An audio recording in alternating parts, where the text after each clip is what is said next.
Free speech is a right protected by law, but is it a liberty enjoyed by students? The Journalism Department at Cal State Long Beach welcomed guest speaker Greg Lukinioff to the university today to discuss the state of free speech on campus. For students, they should be allowed to, as long as they're not disrupting class or as long as they're not actually impeding people getting around, they should be allowed to engage in free speech. Lukinioff, president of the Foundation for Individual Rights in Education, spoke to students and faculty about the importance of allowing differing opinions to be heard on campus. Anybody who's ever been a student journalist knows that people are incredibly good at coming up with excuses to censor opinions they dislike.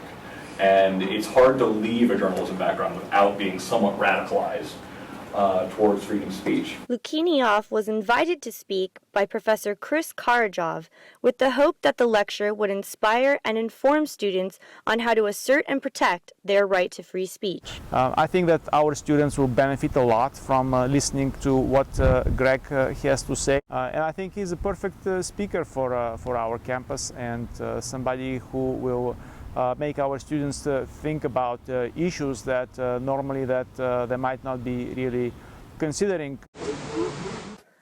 Of the 30 or so students who gathered to take in Lukinioff's speech, most seem motivated to new levels of critical thought about free speech.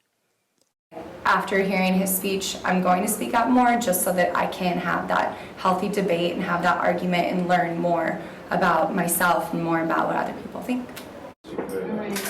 I think it's important to be able to say whatever you want, but at the same time, you're free to say what you want, but you need to be ready to deal with whatever consequences come along with it.